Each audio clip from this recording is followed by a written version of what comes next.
Conta uma história pra mim. Só sei que foi assim, volume 2. Hoje vamos saber por que o sapo é realmente sapo cururu. Sapo cururu na beira do rio. Quando o sapo grita maninha é porque tem frio. A mulher do sapo deve estar lá dentro, fazendo rendinha maninha pro seu casamento.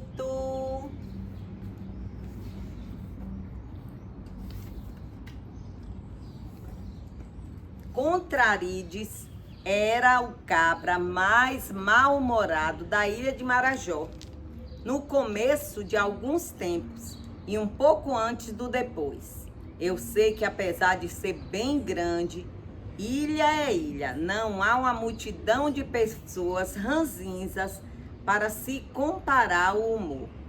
Mas só para dar uma noção, até a larga boca de Contrarides havia puxado sua personalidade. Sim, literalmente puxado seus cantos bem para baixo, de modo que pareciam ter sofrido o peso de seus olhos, enormes e esbugalhados, olhos que por si já vinham com uma frieza assustadora, fazendo até uma mosca se tremer toda. E a bocarra mantinha-se sempre fechada, bem amarrada, só abria um bocadinho para coachar a palavra que ele mais gostava: não. Essa negativa era unânime e para tudo. Eita, homem gelado! Ah, sem falar que além de estar sempre contrariado, ele também era do contra, o que já era de esperar. Se todos reclamassem do calor, ele se gabava por sentir um frio inexistente, se cobrindo com uma manta. Enquanto a população morava em palafitas, Contrarides, nas enchentes de fevereiro a maio, preferia dormir em seu barco e deixava a casa no pé do rio se alagar toda. Se usavam rede de emalhe para pesca, justamente por ser tão pacífica, ele pescava com lança. Se de café da manhã era comum o turu, o suculento cupim do mar, ele comia aipim. E quando preferiam aipim, ele ia de turu e vice-versa. Teve uma época que Contrarides investiu de teimosia insistida todo o seu suor numa plantação de caju. Inventou isso do nada, enquanto todos estavam a criar búfalos. Custou achar mudas de cajueiros e até aí estava tudo bem, pois gostava de uma dificuldade. A situação começou a piorar quando os frutos vieram logo depois do florescer das árvores. Apesar de serem de médio porte, bem tímidas, para uma praga era completamente atraentes. E ela atacava as flores e frutos sem piedade. Eram insetos que não acabavam mais, vindo de mutirão. Parecia que nunca haviam provado algo tão doce, o que não deixava de ser uma verdade, pois Contrarides era o pioneiro em plantar aquele fruto por ali. Dizem que inseto de ilha não costuma atravessar o oceano, não. Foi o caos. Essa contrariedade tirou o sono de Contrarides, à noite e de dia. Não digo que ele tirou o sossego, pois isso ele nunca teve. O homem tinha apostado tudo naquele mar de cajus, mas foi outro mar que lhe apareceu em sonho, num cochilo raro e profundo na rede, tomado pela exaustão de tanto lutar contra os insetos. No sonho pôde ouvir uma voz: tens de ir ao maior encontro do doce e do salgado do mundo, e lá salvarás sua amada junto a seu espelho. Depois disso, tudo se resolverá. Aquilo parecia mais uma profecia, mas nada mais adequado diante de uma praga como aquela, quase idêntica à do Egito, pois em quantidade a infestação de gafanhotos e mosca em sua plantação não deixava nada a desejar. Fez para já sua matula e saiu rumo à Pororoca. Lógico que sem sorrisos ou esperança. Ah, por que a Pororoca?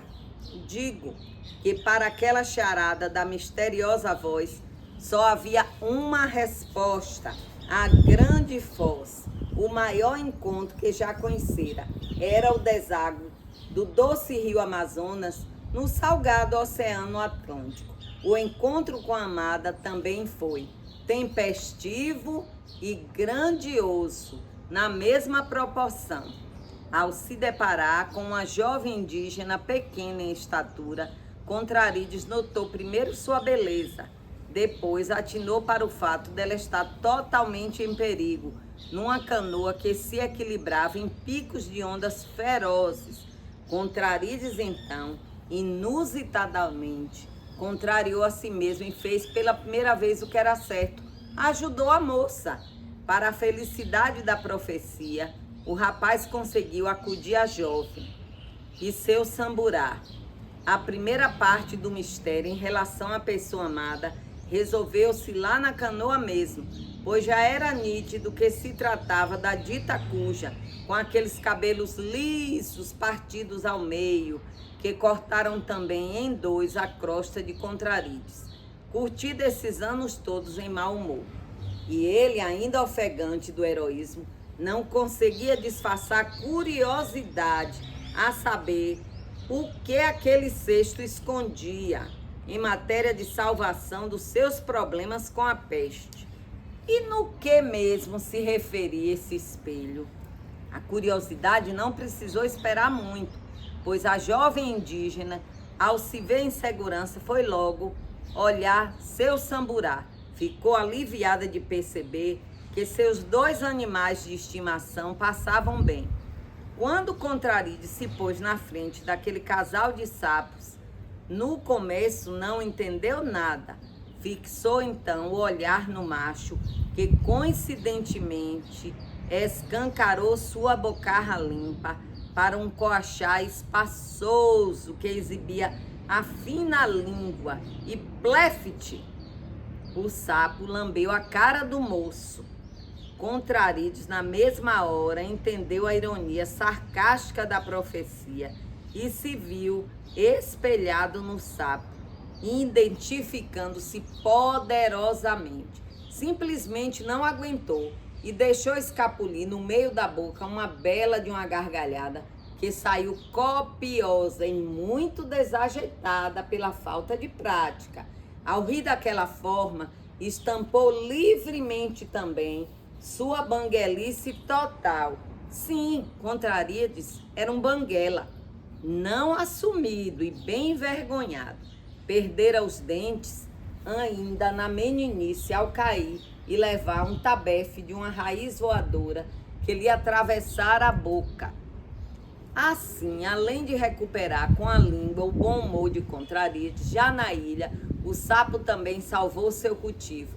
Com a sapinha, procriaram aos berros, tendo os insetos do pomar como banquete de primeira. Rezava a predição que depois do acontecido com Contrarides, o sapo cururu iria habitar a região todinha do norte do continente. Mas desse protagonismo todo ele nunca soubera. Dizem também que a moça indígena que se tornou esposa dele improvisou para Contrarides uma dentadura de milhos passados e já duros. Para quem não tinha riso nenhum, um sorriso amarelo até caiu bem. Mas acho que ficou ainda mais amarelo de tanto chupar caju no pé. Há rumores de que Contrarides apelidou sua esposa de Doce e ela o chamava de Salgado. Mas isso eu já não posso afirmar com convicção, só por contrariedade. Eu só sei que foi assim.